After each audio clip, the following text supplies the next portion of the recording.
Okay, in this video we are going to be recapping Volumes of Revolution, the Year 2 content from Further Maths Core Pure Year 2. And I say this in every video. It's not possible for these chapter summaries to cover all of the possible ways that examiners can assess the topic. So please make sure that you are doing lots and lots of revision. And in particular, to try and keep this video quite focused and quite short, I've picked some relatively straightforward integration. You should be prepared for these questions on Volumes of Revolution to have some quite demanding integration within them, because it's another way that the examiners can assess those integration skills. So let's just have a quick recap of some of these things. The only difference from Year 1 Volumes of Revolution is that the questions can involve more advanced functions like this one over here.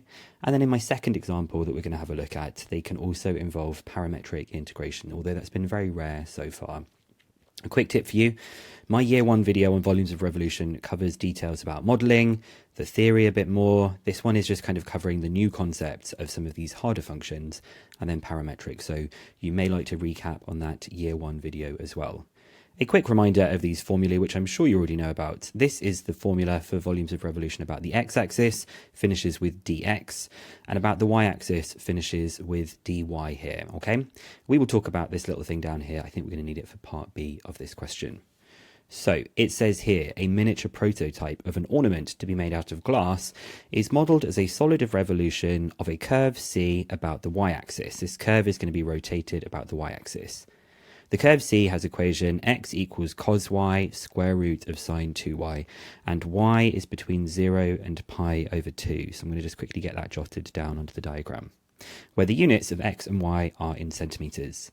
Find the volume of glass required to create the miniature prototype. This is basically just saying find the volume of revolution of this thing about the y-axis that we have got here. So for part A of the question, we are going to just be doing the volume of revolution about the y-axis. So the volume is going to be equal to pi, the integral of x squared dy, because it's about the y-axis. And the limits are just going to be between 0 and pi over 2. We use the y limits for this part. And it's going to kind of create this sort of raindrop looking kind of ornament that we've got. So because x is cos y square root of sine 2y, when I'm going to put x squared into this, it's just going to be the integral between 0 and pi over 2 of cos squared y and then sine 2y. Now again, this isn't really a video about integration, so I'm hoping you know what you'd need to do for this integration. But the key thing here is that we have this sine 2y, and this sine 2y, we're going to need to break it down with the double angle formula into the 2 sine y cos y, so that we're talking about everything with the same argument here. So when I say argument, the y and the 2y, we want them to be able to match. So recombining this, we have the 2, we then have a cos cubed y, and we have a sine y dy. And I want you to think to yourself, what would we need to do for this integration that we've got here? What technique might it be? Well, I'm hoping you are screaming at the video and saying this is a classic example of the reverse chain rule. We have this dominant function here that looks like when we had it as cos to the power of 4, it was differentiated, producing this extra sine y from the reverse chain rule as well. So I think it's going to be something like a cos to the power of 4y. Somewhere on my page, I might think, okay, what does that differentiate to? Cos to the power of 4y would differentiate to, I would pull the power down, I would reduce the power by 1, and I would also multiply by the derivative of cos y, which is minus sine y. So I've almost got the thing that I was looking for, but I don't want it to be with a minus 4. I want it to just be with a 2, which means there's going to have to be a minus and a half, because if I have the minus 4 and the minus half, when they multiply, I will get that 2 that I'm looking for. So there was the hard part of the integration, but now we've done it, it's pretty straightforward. So I'm just going to substitute in pi over 2, and I'm going to substitute in 0. Well, when I substitute pi over 2 into this, you should know that the cos of pi over 2, the cos of 90, is just 0. And then I will be subtracting from it minus a half. The cos of 0 is just 1, so it's just going to be 1 to the power of 4, like this, giving us our last part of the answer. This is just a minus a half and a minus, so it's going to become a plus a half times pi. So it is just going to be pi over 2 centimetres cubed for this. Now, because it's a modelling question, I might actually give this pi over 2 to 3 significant figures.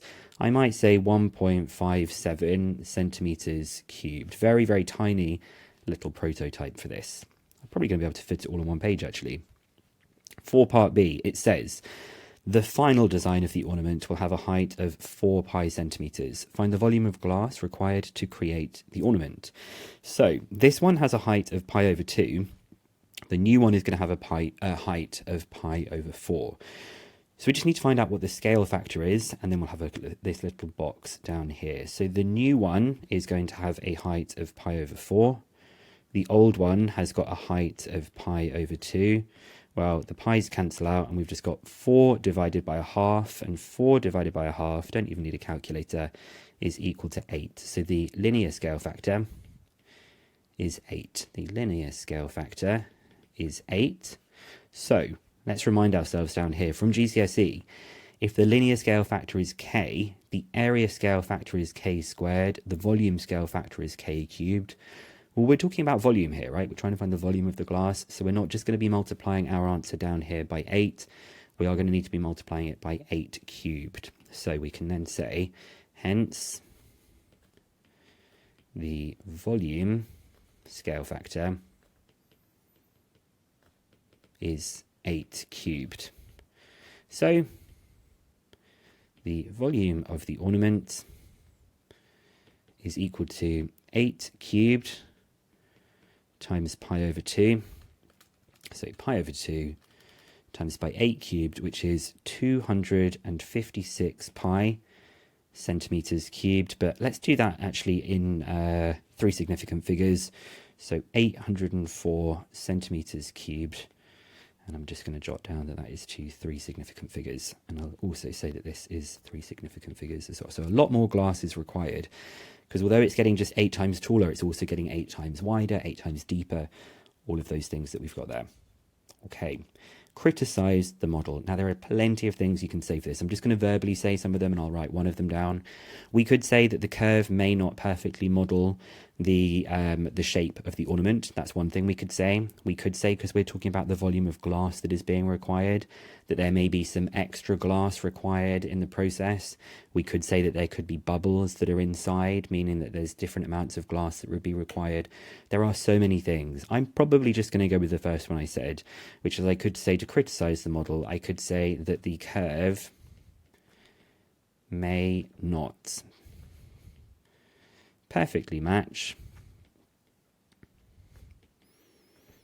the curve of the prototype or the ornament. Like I just said, you could say things about bubbles being in the class, you could say more glass may be used, there may be wastage in the process of it being made, all sorts of things like that. Thought that might have taken a bit longer, but I'm going to get rid of that blank page there because I think we can probably squeeze it in. Now, for parametric integration, this is the same concept as what we have for parametric integration normally, okay? We would normally be doing y squared dx, but to make it dt, we multiply by dx dt and have the dt afterwards. This should feel familiar with parametric integration from regular maths as well. Again, you've got this x squared dy down here, but we've changed it so it can be dt by doing dy dt and dt at the end. And of course, if we're integrating with respect to t, the limits also need to be the t limits as well for this. Now, I've intentionally picked something that's pretty straightforward because I think sometimes for these revision videos, it's good for them to be a bit snappier rather than, gosh, my vectors video from Core Pure Year 1 being an hour long. Let's try and keep these as focused as possible to save you some time. So we have here for this parametric integration question, the curve C has parametric equations x equals t brackets 2 plus t and y equals 1 over 1 plus t for t greater than or equal to 0. The region R is bounded by the curve, the x-axis, and the lines x equals 0 and x equals 3. Find the exact volume of the solid formed when R is rotated 2 pi radians about the x-axis. So it's going to create this sort of like funnel type shape when it gets rotated like this, but we don't really even need that. We just want to kind of get on with the maths of what we've got here. So we have currently got that the limits would be between 0 and 3, but that's the x limits. So I think we should just double check what the t limits are going to be. So when x is equal to 0, we get 0 equals t2 plus t. So either t is equal to 0 or t is equal to minus 2. But because t is greater than or equal to 0, that one isn't going to work for us. And when x is equal to 3, we get that 3 is equal to t, 2 plus t. Now you can either expand this quadratic and solve it.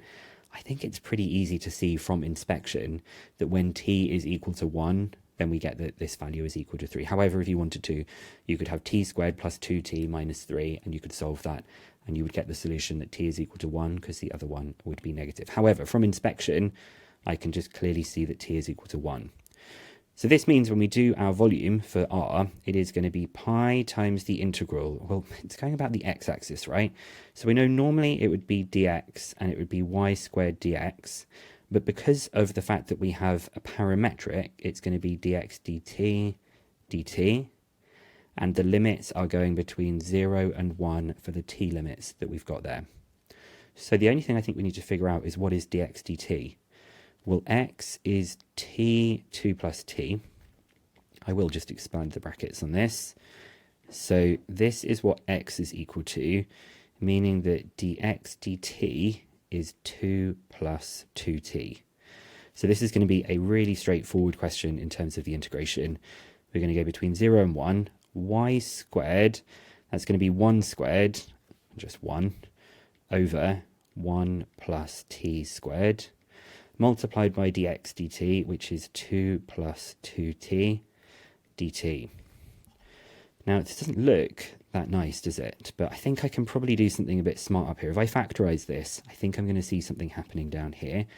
So I'm going to do my 0 and my 1. For the numerator, if I take out a 2, I would have a 1 plus t. And the denominator is my 1 plus t all squared. So here, this 1 plus t cancels with the squared. And actually, all I'm really integrating between 0 and 1 is just 2 over 1 plus t. And that's a really nice, easy part of integration here. This looks like a pretty standard function. I think it's just going to be a 2 ln of 1 plus t. And my limits are between 0 and 1. I'm just going to make that line a bit longer there.